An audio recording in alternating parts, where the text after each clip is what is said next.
O vídeo de hoje é para você que marcou a sua cirurgia plástica, mas está aí um pouquinho perdido sem saber o que você deve fazer para poder ajudar o processo cicatricial, o que você deve pensar na parte de alimentação, como se organizar antes e logo após ali a cirurgia. Então, se você tem dúvidas sobre isso, não deixa de assistir. Bem-vindos a mais um vídeo aqui no canal. Eu sou Juliana Oliveira, sou fisioterapeuta e nutricionista e eu tava dando uma olhada aqui nos comentários dos vídeos anteriores e vi várias pessoas perguntando em relação a essa questão do preparo para a cirurgia. O que deve fazer, quanto tempo antes a gente deve começar uma alimentação mais adequada para o processo cicatricial, como que você pode ajudar o seu organismo antes mesmo do procedimento. Então eu vou falar aqui hoje 5 passos que eu considero fundamentais pelas observações que eu vejo com os meus pacientes e até pela minha experiência própria, para você que vai, se preparar para a cirurgia, poder fazer e ajudar em todo o processo. O primeiro passo que eu considero fundamental é a questão dos cuidados com a alimentação. Um mês antes da cirurgia é um tempo ótimo para a gente poder começar a ver o que pode estar faltando ali, como que está a nutrição do seu organismo, como que está a absorção dos seus nutrientes. Então, fazer exames de sangue antes mesmo da cirurgia, junto com os seus exames pré-operatórios, vão ser interessantes nesse sentido, para a gente ver detalhes ali do processo da sua nutrição. Se tiver faltando algum nutriente que é importante para ajudar no processo cicatricial, dá tempo da gente fazer uma suplementação ainda, ajustar a alimentação para poder ajudar nisso também. E outra coisa que é fundamental, além de saber os alimentos certos que vão ajudar no processo cicatricial, é você saber as quantidades que você deve consumir. Nesse estudo científico mesmo, foi bem interessante porque eles viram como que a quantidade de proteínas consumida pelos animais que estavam sendo investigados foi importante no processo da cicatrização deles.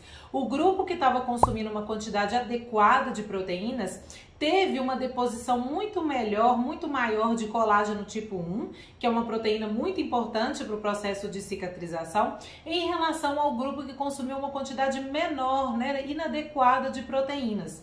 Então, isso é bem importante. A gente entender e saber as quantidades certas que precisa consumir vai ajudar demais no processo da cicatrização.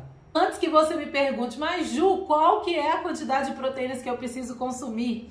Isso é calculado individualmente, porque vai depender da sua idade, da sua estrutura corporal, da cirurgia que você vai fazer. Então é um cálculo, que a gente faz para poder realmente colocar ali a quantidade de proteína que você precisa, que vai ser ideal para o processo, e distribuir essa proteína ao longo do seu dia. Isso é outra coisa fundamental. Geralmente os pacientes chegam para mim falando que eu realmente fui orientado a comer mais proteína. Então eu passei a comer mais carne no meu almoço, mais ovos nos meus lanches, mais presunto, mais queijo. Mas na verdade, gente, não é bem essa questão. Nós temos que saber quanto consumir, porque também se você consome muita proteína em um horário só, o nosso organismo não consegue absorver toda essa proteína e fazer o papel que ela precisa no nosso corpo. Então a gente tem que realmente saber distribuir bem e inclusive ter outras opções de proteína que não só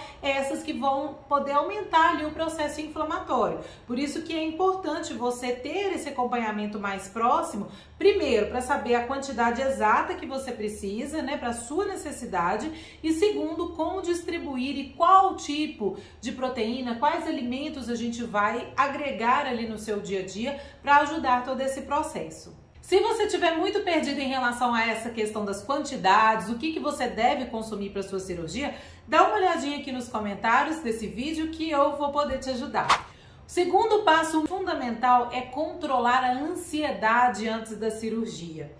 Tudo bem que ficar um pouco ansiosa, antes ali do procedimento, um dia antes, 2 dias antes, é normal. A gente fica mesmo ali com um friozinho na barriga e isso é normal.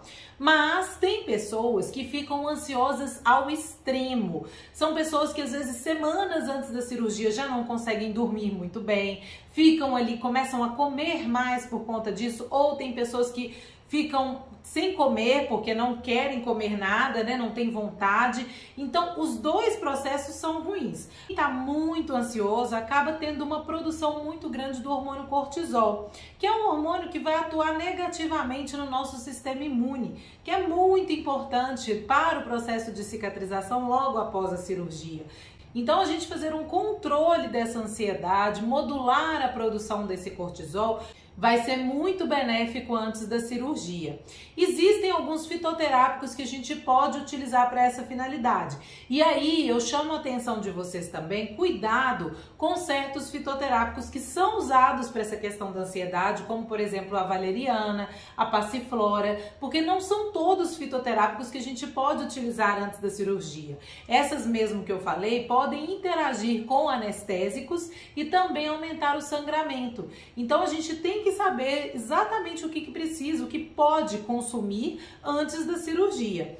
E para saber também o que você deve consumir, tem que ter uma avaliação maior das medicações que você usa. Muito cuidado com essa automedicação, principalmente se você não sabe se esse fitoterápico pode influenciar em alguma coisa da sua cirurgia, certo? Passo 3. O que você deve levar na malinha do seu hospital?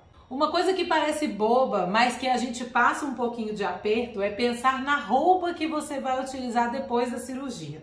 Primeiro porque as roupas que são ali muito certinhas, muito justinhas, provavelmente não vão servir no pós-operatório. Então você tem que pensar em roupas que sejam bem confortáveis, bem soltinhas, o mais largas possível, para não ter esse risco da roupa não caber ali depois do procedimento.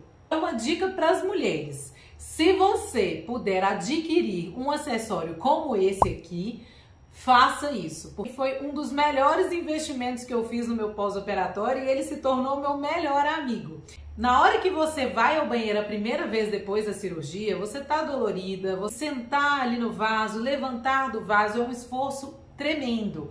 E esse PIPS, né, ele vai ajudar bastante, porque você consegue fazer xixi ali em pé, sem ter que fazer muito deslocamento. Outra coisa que é bem interessante de se colocar na mala do hospital são algumas opções de lanchinhos saudáveis para você fazer ali entre as refeições. Primeiro porque você pode sentir mais fome ali logo depois do procedimento, você ficou muitas horas em jejum. E segundo porque nem sempre no hospital, infelizmente, os lanchinhos que vêm são os mais adequados para quem está ali logo no pós-operatório de uma cirurgia plástica. Então você ter as opções de lanches saudáveis ali na sua bolsa também vai ser bem útil. Passo número 4, para você também fazer ainda antes do procedimento.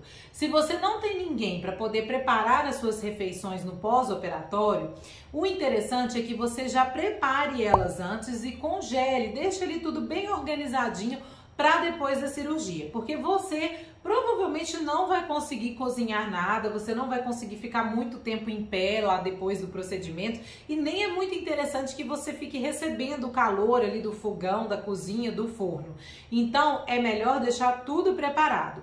E isso também é importante que você saiba como é a forma de preparo ideal para congelar alimentos. Se você nunca congelou antes, talvez você ache que a comida ficou meio estranha, ou numa consistência estranha, ou muito salgada, porque na verdade existe toda uma forma de preparo quando vai congelar. Então não são todos os alimentos que a gente pode congelar, tem a forma, o tempo de cozimento certo, a quantidade de temperos que você vai utilizar. Então isso tudo eu deixei bem explicadinho lá no programa NutriPlast, exatamente para isso, para poder facilitar todo esse processo. É bem importante você preparar suas refeições, porque muitas vezes a gente vai comer fora, né, comida de fora, de restaurante, e é um alimento que a gente não sabe muito bem como foi preparado, o tipo de gordura que foi utilizada, o tipo de tempero que foi utilizado. Então, se você conseguir fazer as suas próprias refeições, principalmente para as primeiras semanas de pós,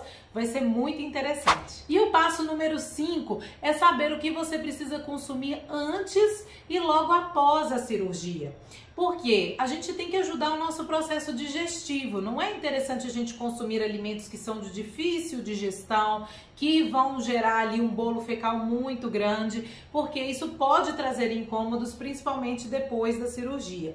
Então, consumir alimentos ali na forma de purê, por exemplo, alimentos cozidos, que não tenham uma quantidade tão grande de fibras nesses dias, são mais apropriados. E além disso, você também, se você ficar sentindo um pouco de enjoo ali no pós-operatório, tem muitas pessoas que sentem um pouquinho de enjoo após a cirurgia, é interessante a utilização, por exemplo, do chá. Um chá que eu gosto muito para isso é o chá de erva doce. Vai acalmar ali todo o sistema gastrointestinal e você pode usar ele, se você não quiser tomar ele quente, não é todo mundo que gosta da sensação da bebida quente quando está enjoado, você pode fazer o chá, deixar ele resfriado e ir tomando devagarinho ele frio. Isso ajuda também, né, para a aceitação melhor do organismo para você ingerir a bebida. Eu quero saber de você como que tá aí a sua expectativa para a cirurgia, se ainda ficou alguma dúvida, se tem algum assunto que você quer que eu fale aqui no canal. E se você que já passou pela cirurgia, comenta aqui também o que você fez, quais foram as dúvidas que você teve, ou se você tem algo a acrescentar aqui para quem vai fazer a cirurgia, de acordo com a sua experiência. Com certeza toda essa ajuda é bem-vinda. A gente se vê no próximo vídeo. Até lá. Tchau!